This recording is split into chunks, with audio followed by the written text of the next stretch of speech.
العالمين والعاقبۃ للمتقین والصلاة والسلام علی سید الانبیاء والمرسلین وعلی آلہ واصحابہ وازواجہ وذریاتہ واہل بیتہ اجمعین الی یوم الدین۔ اما بعد،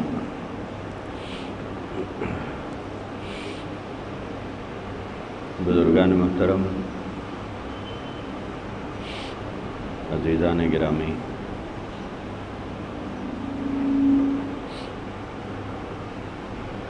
پچھلے 2 جمعہ سے اس موضوع پر بات چل رہی تھی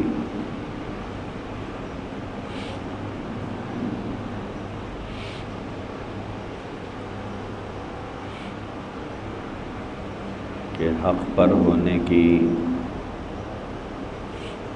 پہچان کیا ہے۔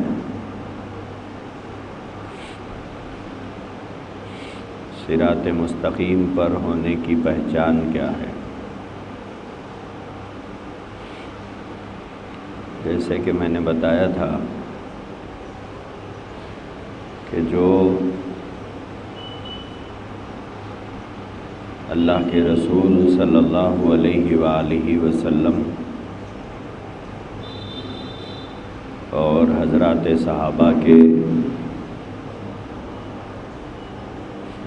عقیدے پر اور ان کے طریقے پر رہے گا، وہی جادہ حق پر ہوگا۔ جو طریقہ صحابہ سے ہٹا ہوا ہے،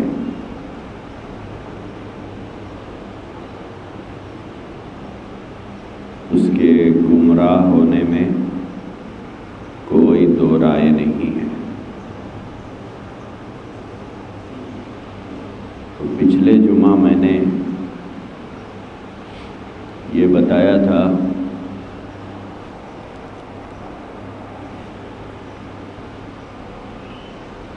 کہ شیعوں کے پاس ائمہ معصومین کا عقیدہ پایا جاتا ہے۔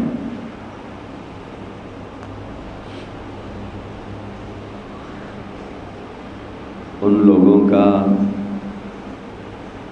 عقیدہ یہ ہے کہ اللہ کے رسول صلی اللہ علیہ وآلہ وسلم کے بعد قیامت تک کے لیے اللہ نے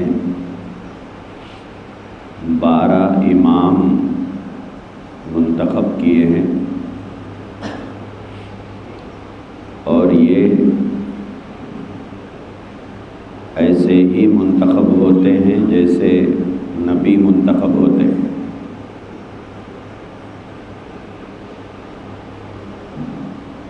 لہذا اللہ کے نبی کے بعد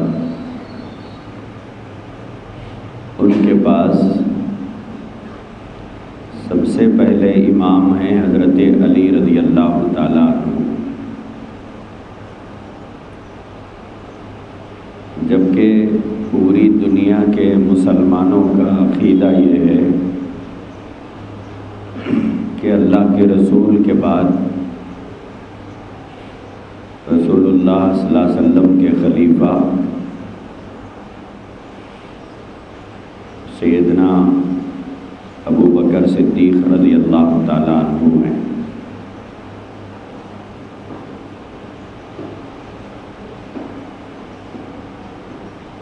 حضرت ابو بکر کے بعد حضرت عمر فاروق رضی اللہ عنہ، اس کے بعد حضرت عثمان غنی رضی اللہ عنہ، اس کے بعد حضرت علی رضی اللہ عنہ۔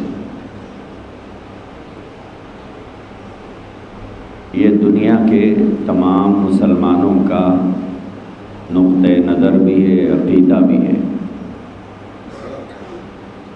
لیکن شیعوں نے دنیا کے تمام مسلمانوں سے بالکل الگ ایک عقیدہ قائم کیا، اور ان کا عقیدہ یہ ہے کہ اللہ کے نبی کے بعد امام برحق حضرت علی ہے،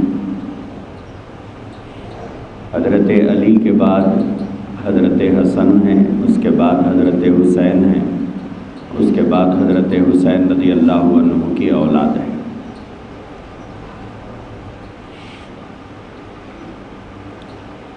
تو شیعہ صحابہ کا جو نقطۂ نظر تھا اس سے بالکل الگ ہو چکے ہیں، اور قرآن کریم نے یہ فرمایا کہ جو آدمی ایمان والوں کے راستے سے ہٹ کر کوئی راستہ منتخب کر لیتا ہے تو وہ صراط مستقیم سے ہٹا ہوا ہے، اور نزول قرآن کے وقت میں مسلمان حضرات صحابہ تھے۔ تو حضرات صحابہ کا جو عقیدہ تھا وہ حضرت علی کو حضور کے بعد امام نہیں مانتے تھے، حضرت علی کو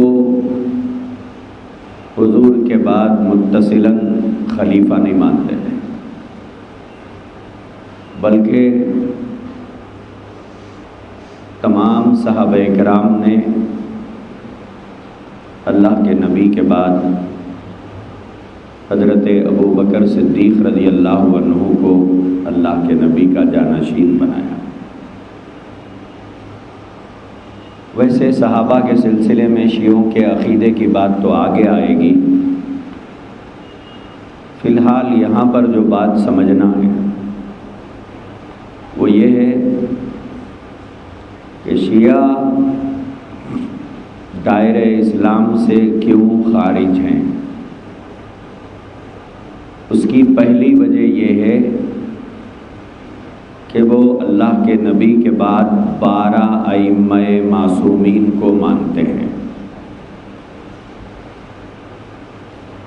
جبکہ ذخیرہ حدیث میں یا صحابہ کرام کے اقوال میں اس طرح کا کوئی تذکرہ نہیں ملتا کہ اللہ کے نبی نے ایسی کوئی بات ارشاد فرمائی ہو۔ جب اللہ کے نبی نے یہ بات نہیں ارشاد فرمائی ہے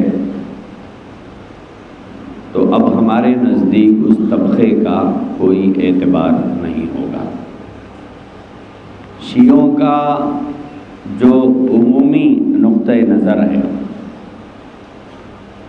اس کو حضرت مولانا منظور صاحب نعمانی رحمۃ اللہ علیہ نے اپنی کتاب میں اسے جمع فرمایا ہے کہ ان کا ایک عام نقطۂ نظر آخر ہے کیا، کیوں وہ لوگ اور ہم لوگوں کے درمیان میں فاصلہ ہے، کیوں ہمارا ان سے کوئی تعلق نہیں ہے، اور وہ ہم سے الگ کیوں ہے اور ہم سے کٹے ہوئے کیوں ہیں۔ اس کو ہم ایک مرتبہ سن لیں تو پھر بات ہم کو سمجھ میں آئے گی کہ کیا چیز ہے۔ دیکھیے، اہل سنت والجماعت اور تمام امت مسلمہ کے نزدیک نبی پاک صلی اللہ علیہ وسلم کی طرف سے مقرر اور نامزد ہوتے ہیں، امت یا قوم ان کا انتخاب نہیں کرتی۔ شیعہ حضرات کے نزدیک اسی طرح نبی کے بعد ان کے جانشین وہ خلیفہ امام بھی اللہ تعالیٰ ہی کی طرف سے مقرر اور نامزد ہوتے ہیں۔ جیسے نبی اللہ کی طرف سے مقرر ہوتے ہیں، ان کا کہنا یہ ہے کہ امام بھی اپنے آپ بنتے نہیں ہیں، بلکہ امام بھی اللہ ہی کی طرف سے مقرر کیے جاتے ہیں، جبکہ اللہ کے نبی نے ایسی کوئی بات نہیں بتائی ہے کہ میرے بعد 12 امام ہوں گے اور وہ 12 امام کو اللہ ایسے ہی منتخب کرے گا جیسے اللہ نبیوں کو منتخب کرتا ہے۔ ایسی کوئی بات اللہ کے نبی نے ارشاد نہیں فرمائی اور ایسا کوئی عقیدہ نہیں ہے۔ وہ نبی ہی کی طرح معصوم ہوتے ہیں اور نبی و رسول ہی کی طرح ان کی اطاعت امت پر فرض ہوتی ہے۔ یہ شیعوں کا عقیدہ یہ ہے کہ نبی کی طرح وہ معصوم ہوتے ہیں۔ معصوم کا مطلب یہ ہے کہ انبیاء کے بارے میں، پورے انبیاء کے بارے میں ہمارا عقیدہ یہ ہے کہ ان سے کبھی کوئی گناہ نہیں ہوتا، نبی سے کوئی گناہ نہیں ہوتا۔ نبی معصوم عن الخطا ہوتا ہے کہ غلطی سے پاک ہوتا ہے، اور یہ عقیدہ ہمارا صرف اور صرف نبیوں کے بارے میں ہے، یہ عقیدہ ہمارا صحابہ کے بارے میں نہیں ہے۔ صحابہ معصوم نہیں تھے۔ صحابہ کے بارے میں ہمارا عقیدہ یہ ہے کہ صحابہ محفوظ تھے، محفوظ تھے۔ معصوم اور محفوظ میں بہت بڑا فرق ہے۔ معصوم کے بارے میں تو 100% یہ بات ہے کہ ان سے کبھی کوئی گناہ نہیں ہوتا۔ تو جو صفت نبیوں کے بارے میں ہم مانتے ہیں وہی صفت شیعہ اپنے 12 اماموں کے بارے میں مانتے ہیں کہ جیسے نبی معصوم تھے ایسے ہی امام بھی معصوم ہوتے ہیں۔ دوسری بات انہوں نے یہ کہی کہ جیسے نبیوں کی اطاعت فرض تھی اور جیسے نبیوں کی نافرمانی گناہ ہوتی ہے، شیعوں نے یہ عقیدہ قائم کیا کہ نبی کی اطاعت جیسے لازم اور فرض ہے ایسے ہی امام کی اطاعت بھی لازم اور فرض ہے، اور نبی کی نافرمانی جیسے گناہ ہے ایسے ہی امام کی نافرمانی بھی ان کے نزدیک گناہ ہے۔ تو اسلامی جو نقطہ نظر ہے وہ یہ ہے کہ نبی کی اطاعت فرض ہے، نبی کی نافرمانی گناہ ہے۔ امام کے سلسلے میں اسلام نے کوئی تعلیم ہی نہیں دی ہے، تو ان کے معصوم ہونے کی بات بھی ہمارے نزدیک غلط ہے، اور ہمارے نزدیک ان کی اطاعت فرض ہونے کی بات بھی غلط ہے، ہمارے نزدیک ان کی نافرمانی گناہ ہونے کی بات بھی غلط ہے۔ بالکل یہ اسلامی نقطہ نظر سے ہٹی ہوئی بات ہے۔ آگے انہوں نے یہ بات فرمائی کہ ان کا درجہ یعنی اماموں کا درجہ رسول اللہ صلی اللہ علیہ وسلم کے برابر اور دوسرے سب نبیوں سے بالاتر ہے۔ اپنے 12 اماموں کے بارے میں ان کا عقیدہ یہ ہے کہ وہ تمام نبی جو اللہ کے نبی سے پہلے گزرے ہیں وہ تمام نبیوں سے یہ 12 امام افضل ہیں، اور یہ 12 امام رسول اللہ صلی اللہ علیہ وآلہ وسلم کے مرتبے میں برابر ہیں، جبکہ ہمارا اپنا اسلامی عقیدہ اور نقطہ نظر یہ ہے کہ نبی پاک علیہ السلام افضل الانبیاء ہیں۔ نبی پاک صلی اللہ علیہ وآلہ وسلم کے بارے میں یہ کہا جاتا ہے بعد از خدا بزرگ تو ہی قصہ مختصر، کہ نبی کی تعریف ہماری زبان سے ممکن نہیں ہے، لہذا ہم یہ کہتے ہیں کہ اللہ کے بعد سب سے بڑے آپ ہیں۔ بعد از خدا بزرگ تو ہی قصہ مختصر، مختصر بات یہ ہے کہ اللہ کے بعد سب سے افضل آپ ہیں۔ آپ امام الانبیاء ہیں، آپ سید الانبیاء ہیں، آپ سید البشر ہیں، آپ سید ولد آدم ہیں، آپ فخر الاولین والآخرین ہیں۔ اللہ کے بعد اگر کوئی منصب ہے تو وہ ہمارے نبی کا ہے۔ باقی جتنے 1,00,000 سے زائد انبیاء پیدا ہوئے ان تمام کے مراتب حضور کے بعد کے ہیں، اگرچہ کہ نبیوں اور رسولوں میں مرتبوں کا فرق تھا۔ آپ تیسرا پارہ اٹھائیے اور تیسرے پارے کی پہلی آیت پڑھیے جس میں اللہ تبارک و تعالیٰ نے خود فرمایا تلک الرسل فضلنا بعضهم علی بعض۔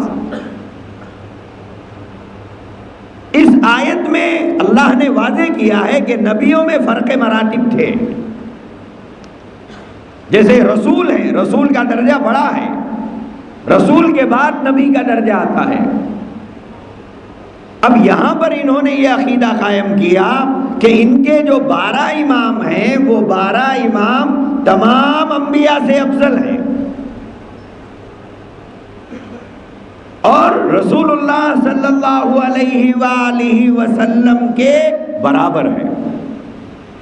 صرف یہی ایک عقیدہ ان کو اسلام سے باہر کر دیتا ہے،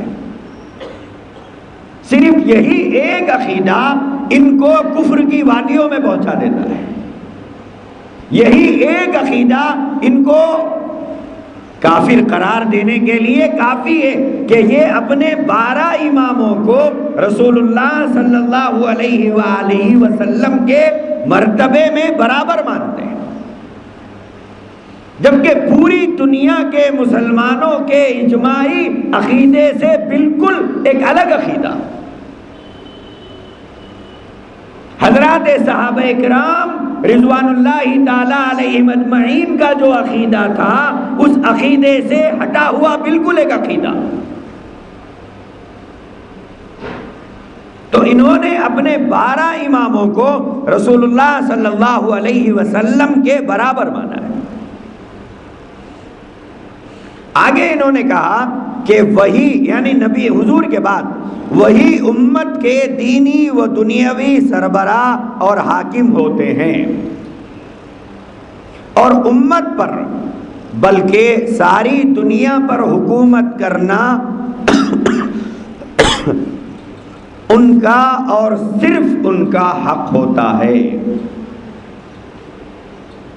اگرچہ کہ یہ جملہ بظاہراً سیدھا سادہ آپ کو نظر آ رہا ہے، جس میں انہوں نے یہ کہا کہ ساری دنیا پر حکومت کرنا ان کا اور صرف ان کا حق ہوتا ہے۔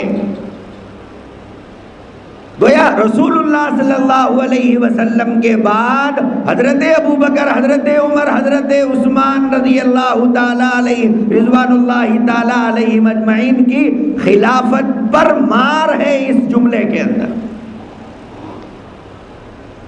اس پر حملہ ہو رہا ہے۔ یہ کہہ رہے ہیں کہ نبی کے بعد انسانیت پر حکومت کرنے کا حق صرف ہمارے اماموں کو ہے، لہذا نبی کے بعد ہمارے امام کو نہیں بٹھایا گیا۔ جو لوگ دوسرے لوگ خلافت پر قابض ہوئے وہ لوگ ناحق تھے، زیادہ حق سے ہٹے ہوئے تھے، جبکہ یہ حق صرف ہمارے اماموں کا ہے۔ اس کے علاوہ یعنی اماموں کا حق ہے حکومت کرنا اور قوم کی قیادت کرنا، اس کے علاوہ جو بھی حکومت کرے تو وہ غاصب، ظالم اور طاغوت ہے۔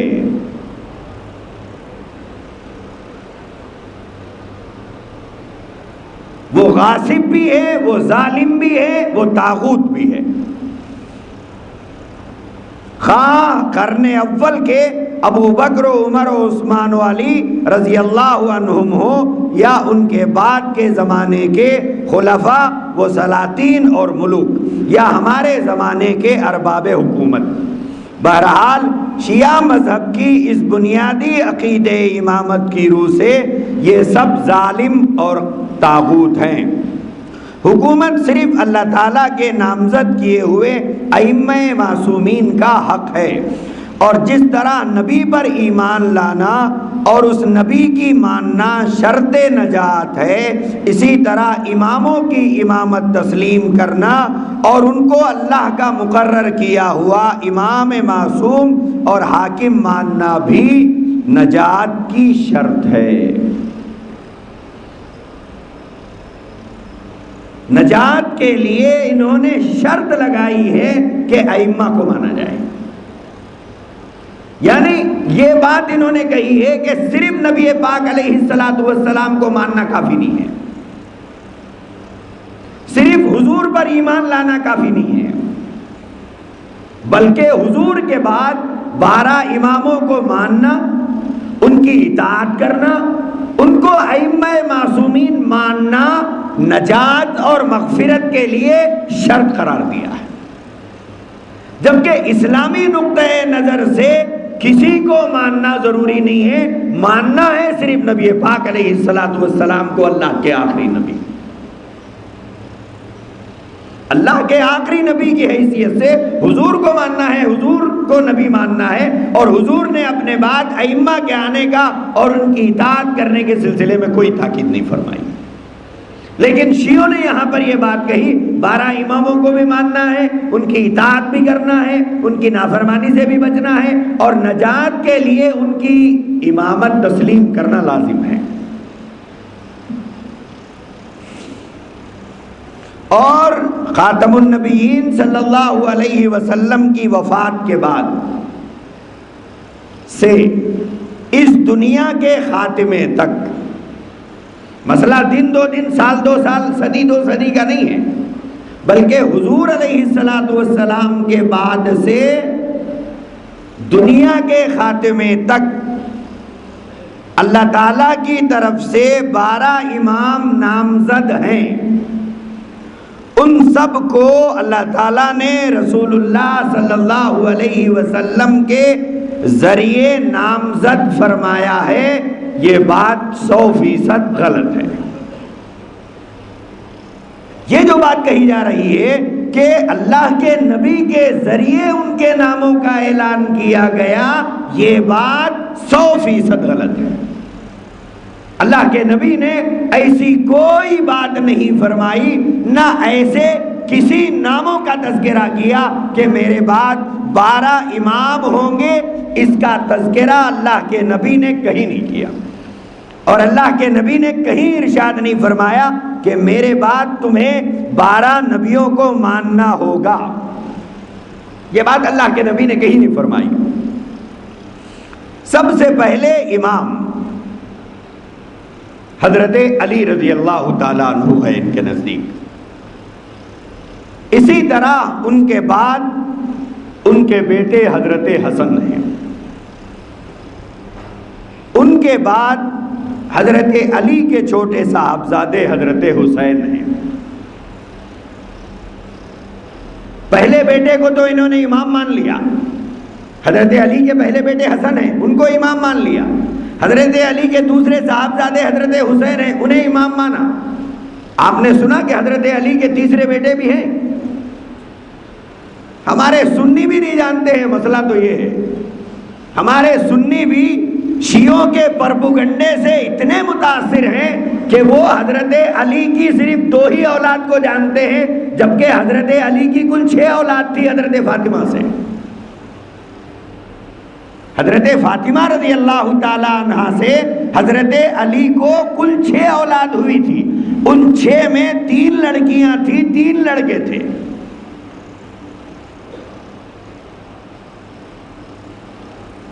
پہلے بیٹے حضرت حسن ہیں، دوسرے بیٹے حضرت حسین ہیں، تیسرے بیٹے حضرت محسن ہیں۔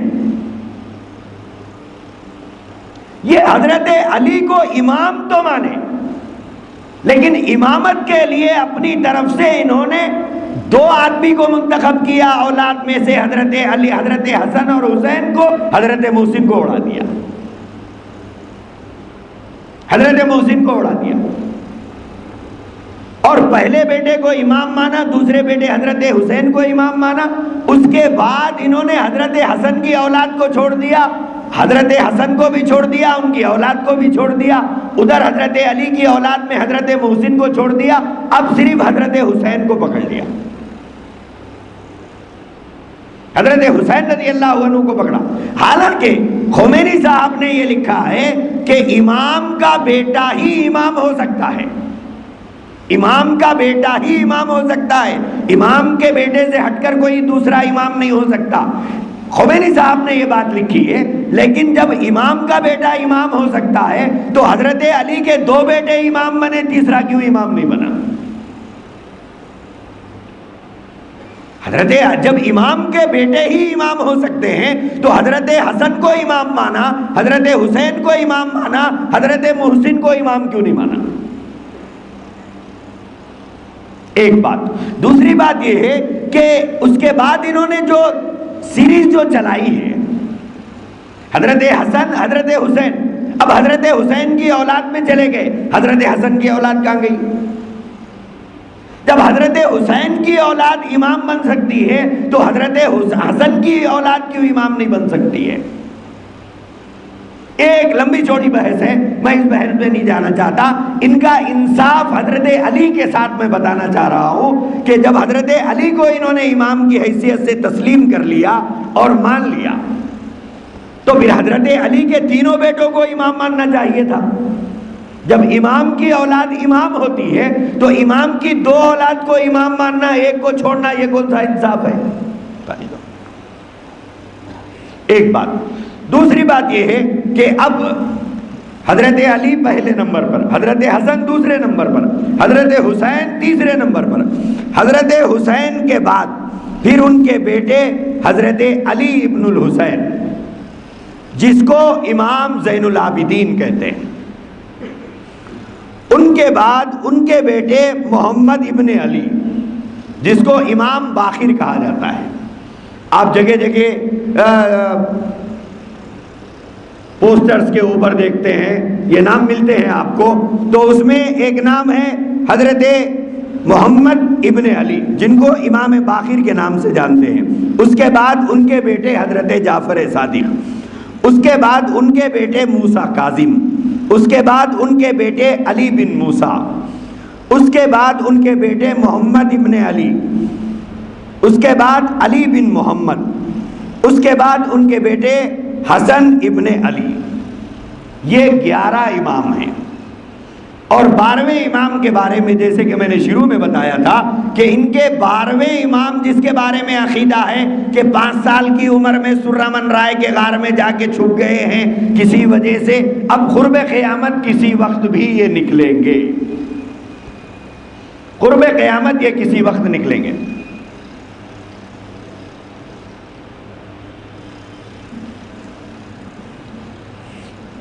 تو اگرچہ کہ یہ حضرت فاطمہ رضی اللہ تعالی عنہا کی نسل ہے، حضرت فاطمہ رضی اللہ تعالی عنہا کی اولاد ہے یہ، لیکن ان کے بارے میں جو عقیدہ گھڑا گیا امام ہونے کا، ائمہ معصومین ہونے کا، ایسا کوئی عقیدہ اسلامی نقطہ نظر میں نہیں پایا جاتا۔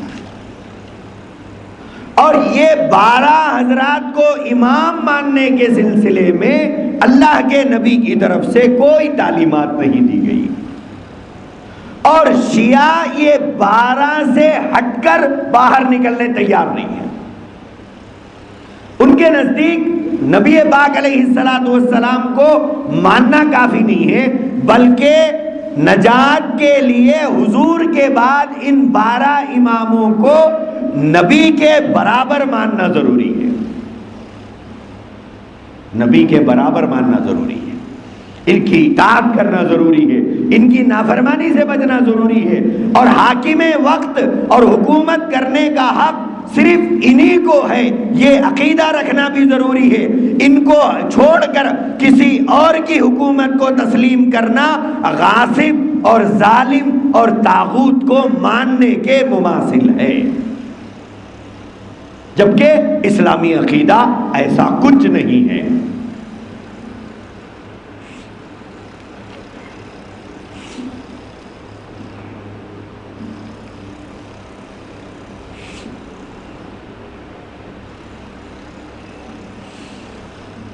حضرت علی رضی اللہ تعالی عنہ سے لے کر 11ویں امام حسن عسکری تک اس دنیا میں اللہ تعالیٰ کے عام نظام موت و حیات کے مطابق یہ 11 امام ان کے عقیدے کے مطابق وفات پا گئے، اور 11ویں امام حسن عسکری کی وفات 260 ہجری میں ہوئی۔ گویا حضور صلی اللہ علیہ وسلم کے وفات کے 250 سال کے بعد ان کے 11ویں امام کی وفات ہوئی ہے۔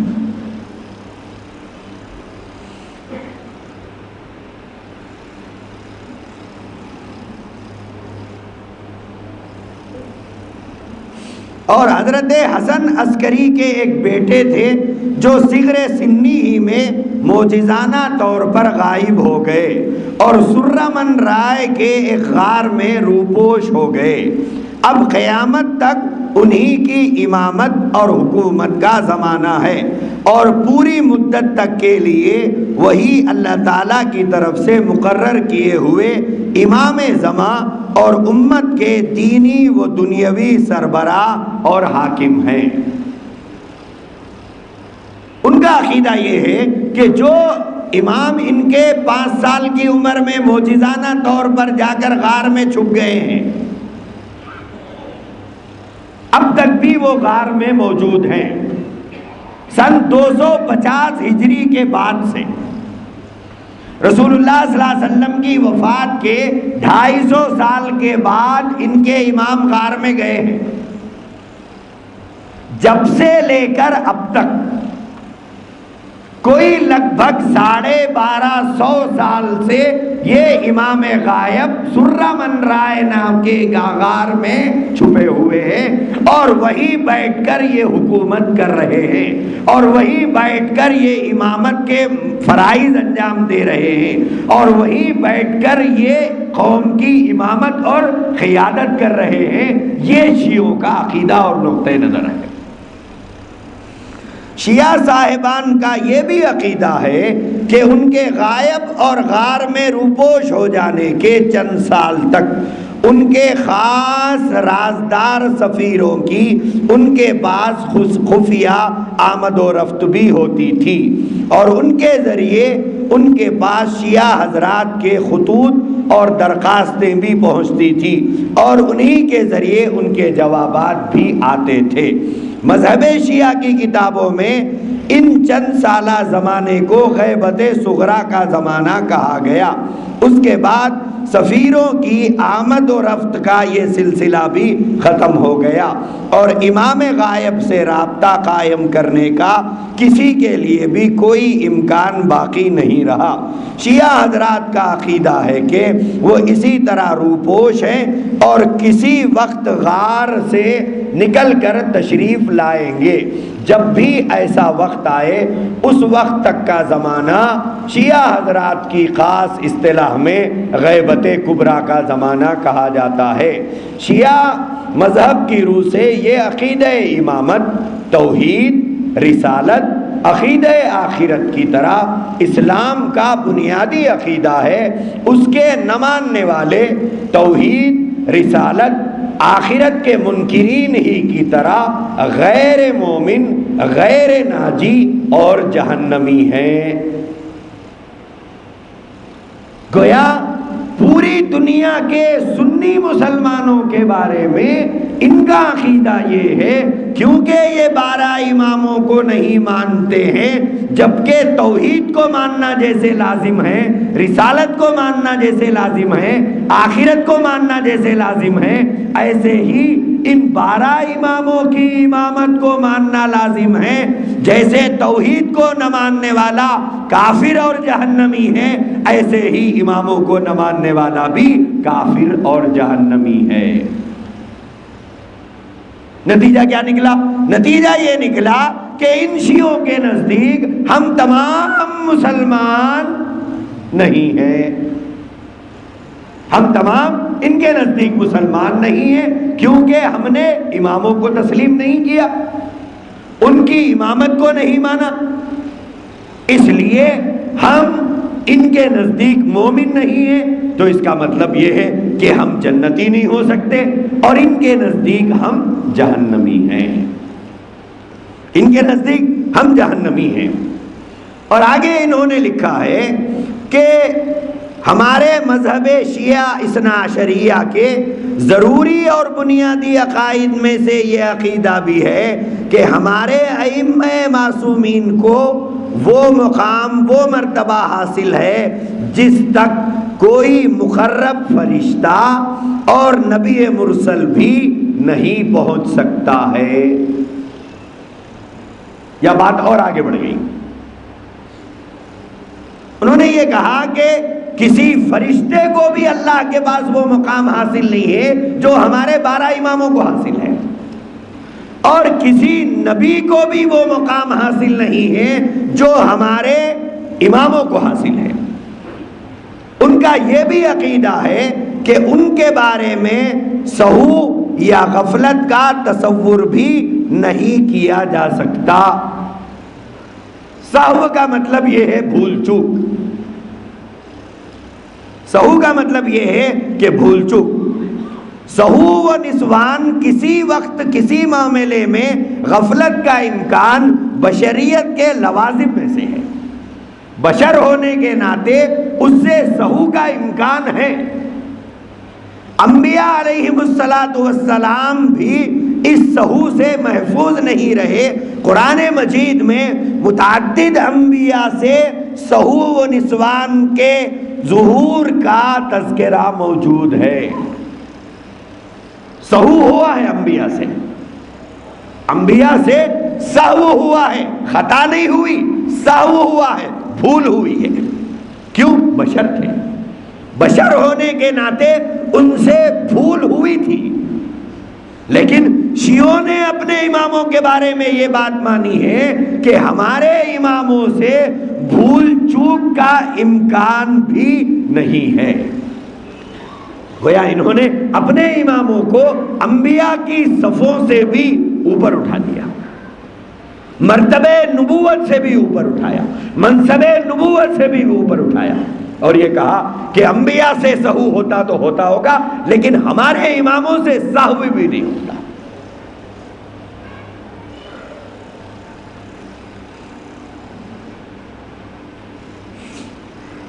اور ہم ولایت یعنی امامت پر عقیدہ رکھتے ہیں، اور ہمارا یہ بھی عقیدہ ہے کہ نبی پاک صلی اللہ علیہ وآلہ وسلم کے لیے ضروری تھا کہ وہ اپنے بعد خلیفہ معین اور نامزد کرتے، اور آپ نے ایسا ہی کیا، اور اپنے بعد کے لیے خلیفہ کو نامزد کرنا ہی وہ عمل تھا۔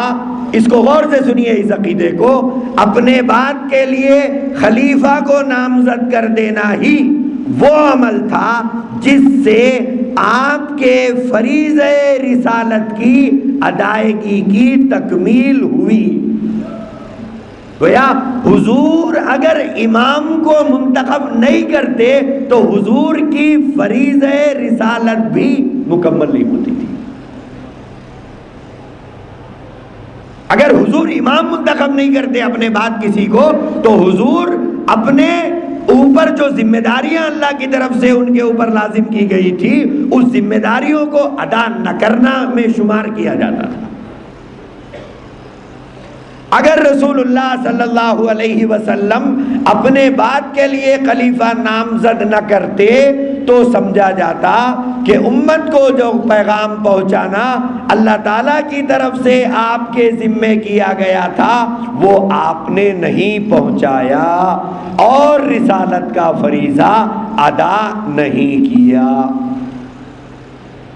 اب سوچئے کیا عقائد ہیں رسول اللہ صلی اللہ علیہ وسلم کے بارے میں اور کیا عقیدے ہیں ان کے دین اسلام کے سلسلے میں، جبکہ ایسا کوئی اللہ کے نبی پر لازم نہیں کیا گیا تھا اور ایسی کوئی ذمہ داری اللہ کے نبی کے اوپر نہیں ڈالی گئی تھی، اور اللہ کے نبی کے کو ایسی کوئی ذمہ داری نہیں دی گئی تھی کہ آپ کے بعد خلافت منتخب کی جائے، امامت کو منتخب کیا جائے، ایسا کچھ نہیں تھا۔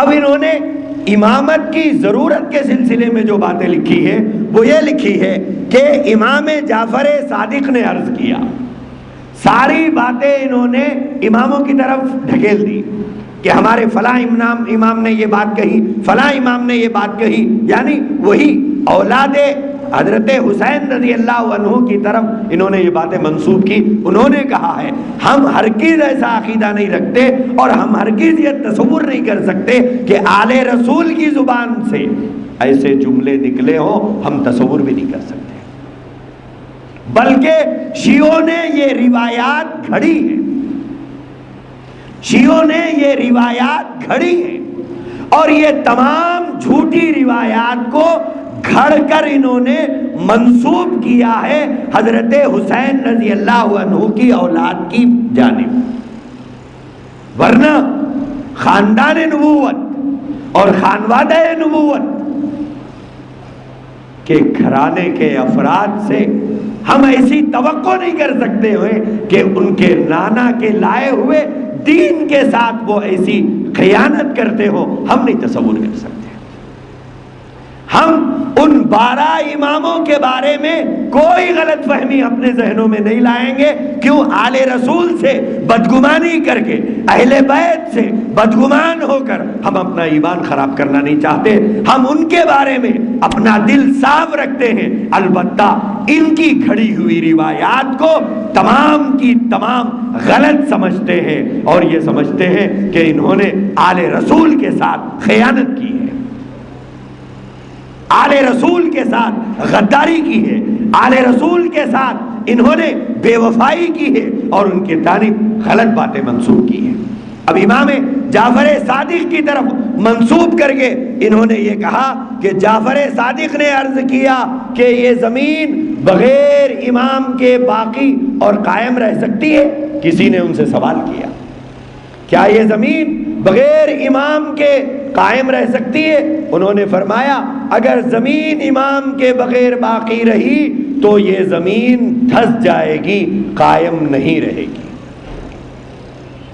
امام باقر سے روایت، انہوں نے فرمایا کہ اگر امام کو ایک گھڑی کے لیے زمین سے اٹھا لیا جائے تو وہ اپنی آبادی کے ساتھ اپنے ایسے ڈوبے گی جیسے سمندر میں موجیں آتی ہیں، ایسے لے ڈوبے گی جیسے سمندر کی موجیں لے ڈوبتی ہے.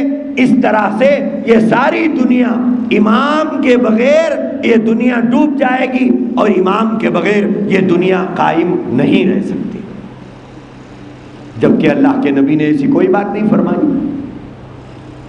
اللہ کے نبی کا ایسا کوئی ارشاد ذکر حدیث میں نہیں ملتا جس میں امام کو اتنا اہم اور لازم اللہ کے نبی نے قرار دیا ہو. انہوں نے 2 روایتیں گھڑی، ایک جعفر صادق کی طرف منسوب کیا اور ایک امام باقر کی طرف منسوب کیا. ان دونوں کے حوالے سے یہ بات کہی کہ امامت کے بغیر یہ دنیا زمین میں دھس جائے گی، اور امامت کے بغیر یہ دنیا سمندر کی موجوں میں ڈوب جائے گی. نہ کسی حدیث میں تذکرہ ہے، نہ قرآن کی کسی آیت میں یہ موجود ہے، لیکن شیعہ عقائد میں یہ بات پائی جاتی ہے کہ امام کے بغیر کوئی گزارا نہیں ہے. اور آگے ابو خالد کابلی سے روایت ہے کہ میں نے امام باقر سے اس آیت کے بارے میں دریافت کیا کہ آمنوا باللہ ورسولہ والنور الذی انزلنا، یہ قرآن کی آیت ہے. ایمان لاؤ اللہ پر اور اس کے رسول پر اور اس نور پر جو ہم نے نازل کیا. یہ قرآن کی آیت کا ترجمہ ہے. تو امام باقر نے فرمایا کہ اے ابو خالد، خدا کی قسم اس نور سے قرآن مراد نہیں ہے، اس نور سے امام مراد ہے، ائمہ مراد ہے. جبکہ پوری دنیا کے مفسرین اس بات پر اتفاق کرتے ہیں کہ اس نور سے مراد قرآن مجید ہے، اس نور سے مراد قرآن مجید ہے. اور شیعوں نے یہ کہا کہ اس نور سے مراد قرآن نہیں ہے، اس نور سے مراد ہمارے 12 ائمہ معصومین ہیں.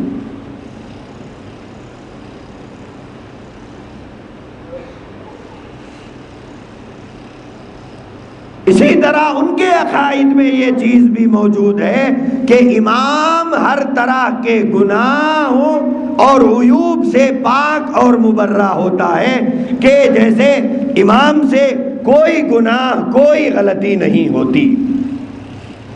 اسی طرح ان کی کتابوں میں یہ بات لکھی ہوئی ہے کہ امام کی 10 خاص نشانیاں ہیں.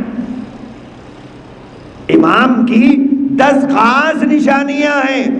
وہ نشانیاں کیا ہیں؟ تو انہوں نے کہا کہ وہ بالکل پاک صاف پیدا ہوتا ہے، وہ بالکل پاک صاف پیدا ہوتا ہے. دوسری صفت یہ بیان فرمائی کہ وہ ختنہ شدہ پیدا ہوتا ہے. کہ جب وہ پیدا ہوتے ہیں تو وہ مختون پیدا ہوتے ہیں، اور جب بطن مادر سے یعنی والدہ کے پیٹ سے زمین پر آتا ہے تو اس طرح آتا ہے کہ دونوں ہتھیلیاں زمین پر رکھے ہوتا ہے اور بلند آواز سے کلمہ شہادتین پڑھتا ہے، اور اس کو کبھی غسل جنابت کی حاجت نہیں ہوتی، کبھی جنابت غسل نہیں ہوتی، اور اس کے سونے کی حالت میں صرف اس کی آنکھ سوتی ہے اور دل بیدار رہتا ہے۔ یہ صفت انبیاء کی ہے، یہ صفت انبیاء کی ہے کہ انبیاء کی آنکھ سوتی ہے، انبیاء کا دل نہیں سوتا۔ تو نبیوں کے اوصاف انہوں نے اپنے 12 اماموں کے اندر لا کر فٹ کر دیے، اور یہ کہا کہ ان کی آنکھ سوتی ہے، ان کا دل بیدار رہتا ہے، اور ان کو کبھی جمائی نہیں آتی اور نہ کبھی وہ انگڑائی لیتے ہیں۔ اور جس طرح آگے کی جانب ہم دیکھتا ہے اسی طرح پیچھے کی جانب بھی دیکھتا ہے۔ یہ صفت تو اللہ نے انبیاء میں نہیں رکھی تھی، یہ صفت تو اللہ نے انبیاء میں بھی نہیں رکھی تھی کہ انبیاء آگے بھی دیکھتے ہوں، انبیاء پیچھے بھی دیکھتے ہوں۔ غلو جو کہتے ہیں کہ کسی کی محبت میں انتہا کر دینا، کسی کی محبت میں اندھے اور بہرے ہو جانا، یہ شیعوں کے اوپر فٹ ہوتا ہے کہ اپنے اماموں کے سلسلے میں اتنے اندھے اور بہرے ہو گئے کہ انہوں نے اپنے اماموں میں وہ اوصاف مانے جو اوصاف انبیاء میں بھی نہیں پائے جاتے۔ انبیاء میں بھی وہ اوصاف نہیں پائے جاتے تھے، انہوں نے اپنے انبیاء کی خصوصیات میں خصوصیت یہ بیان فرمائی کہ وہ امام آگے بھی دیکھتے ہیں، وہ امام پیچھے بھی دیکھتے ہیں۔ اسی طرح انہوں نے اپنی خاص خوبیوں میں یہ بھی فرمایا کہ اس کے پاخانے میں مشک کی سی خوشبو آتی ہے، کہ ائمہ کے پاخانے میں مشک سی خوشبو ہوتی ہے۔ پاخانہ بہرحال پاخانہ ہوتا ہے، پاخانہ چاہے کسی کا بھی ہو، پاخانہ تو پاخانہ ہوتا ہے چاہے کسی کا بھی ہو۔ ہم نے یہ سنا ہے کہ اللہ کے نبی کے پسینے میں خوشبو آتی تھی، تو انہوں نے کہا کہ جب نبی کے پسینے میں خوشبو آتی تھی تو انہوں نے غلو اور انتہا اپنے امام کے بارے میں کر دی کہ صاحب آپ کے نبی کے پسینے میں خوشبو آتی ہوگی، ہمارے امام کے تو پیخانے میں مشک سی آتی ہے۔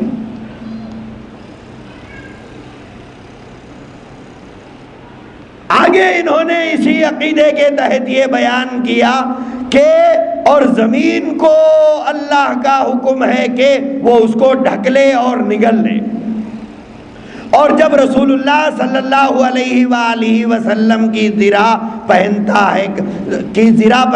ہے تو وہ اس کو بالکل فٹ آتی ہے، اور جب کوئی دوسرا آدمی وہی زرہ پہنتا ہے، چاہے وہ آدمی طویل القامت ہو یا پست قامت ہو، ایک بالش بڑی ہوتی ہے یا ایک بالش چھوٹی ہوتی ہے۔ آگے انہوں نے ایک عقیدہ اپنے اماموں کے سلسلے میں یہ بھی بیان کیا ہے کہ ہمارے ائمہ، اور یہ انہوں نے اپنے اماموں کی طرف منسوب کر کے یہ کہا کہ ائمہ کا حمل، یعنی ائمہ کا حمل ماؤں کے پیٹ یعنی رحم میں قرار نہیں پاتا، یعنی ان کے امام جو پیدا ہوتے تھے تو یہ ماں کی رحم میں نہیں ہوتے تھے، پھر کہاں ہوتے تھے؟ تو کہا کہ ماں کے پہلو میں ہوتا ہے۔ انبیاء پیدا ہوئے تو وہی دستور سے پیدا ہوئے، اللہ کے نبی بھی پیدا ہوئے یہی دستور سے پیدا ہوئے، رحم مادر سے آپ نے جنم لیا۔ انہوں نے اپنے اماموں کے بارے میں کہا کہ یہ مادر رحم میں نہیں رہتے تھے بلکہ ماں کے پہلو میں رہتے تھے، اور اپنے امام کے بارے میں منسوب کر کے کہا کہ ہمارے امام نے فرمایا ہم رحم سے باہر نہیں آتے بلکہ ماؤں کی رانوں سے پیدا ہوتے ہیں. بالکل ایک ماورائے عقل بات کہ ان کے امام نہ مادر رحم میں رہتے تھے بلکہ پہلو میں رہتے تھے، اور بچے عام دستور سے جیسا پیدا ہوتے ہیں. کہتے ہیں کہ صاحب ہمارے امام ایسا نہیں پیدا ہوئے. بولے تمہارے امام مادر رحم، ساری دنیا مادر رحم سے پیدا ہوتی ہے، ہمارے امام ماں کی رانوں سے پیدا ہوتے ہیں.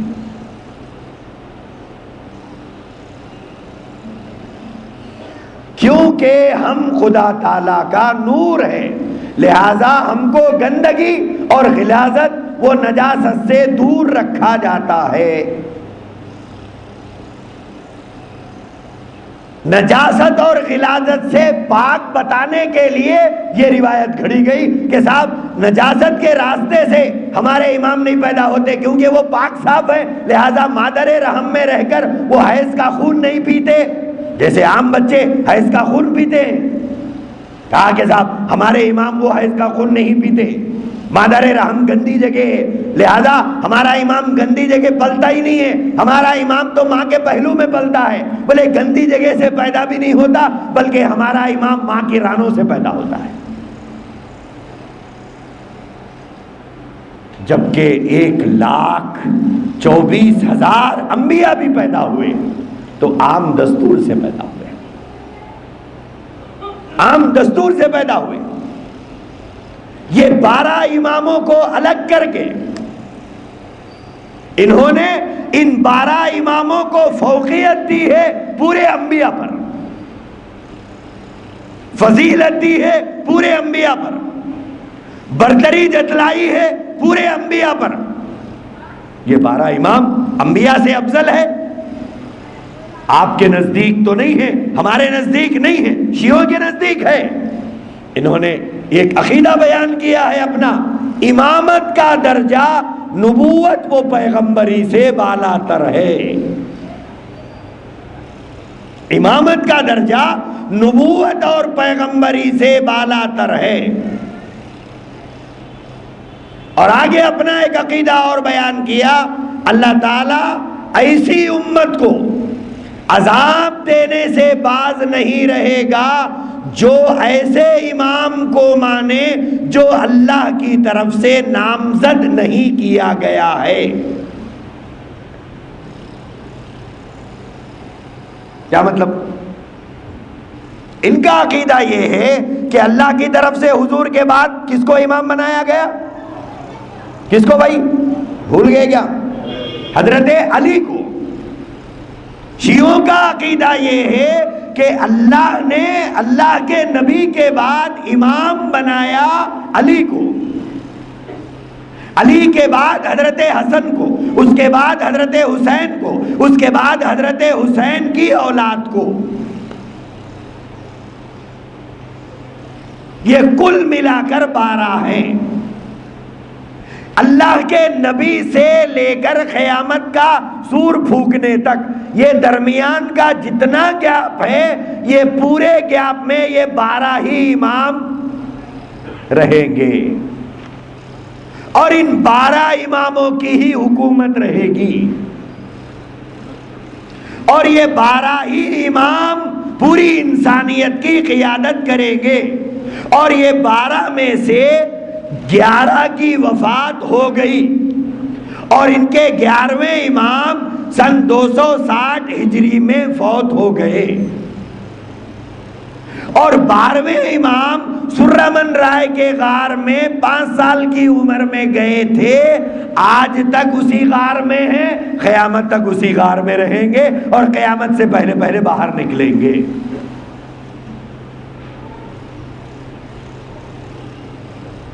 اب کس کو ماننا ہوگا؟ شیعوں کا عقیدہ یہ ہے کہ وہی امام کی حکومت کو ماننا ہوگا. اگر وہ امام کی حکومت کو نہیں مانے تو کیا ہوگا؟ وہی یہ بات کہہ رہے ہیں کہ اللہ تعالیٰ ایسی امت کو عذاب دینے سے باز نہیں رہے گا جو ایسے امام کو مانے جو اللہ کی طرف سے نامزد نہیں کیا گیا، جیسے کہ ابو بکر، عمر، عثمان، یہ خلیفہ برحق جن کو ہم مانتے ہیں، اگر ہم ان کو مانیں گے تو ان کے نزدیک ہم کیا ہے؟ اماموں کو ماننے والے نہیں ہوں گے۔ کیوں؟ یہ تینوں 12 میں نہیں ہیں، یہ تینوں 12 میں نہیں ہیں۔ اگر ہم ان تین کو مانیں گے تو شیعہ کہتے ہیں ایسی امت کو اللہ عذاب دینے سے باز نہیں آئے گا بلکہ پوری امت کو عذاب دے گا، پوری امت کو عذاب دے گا۔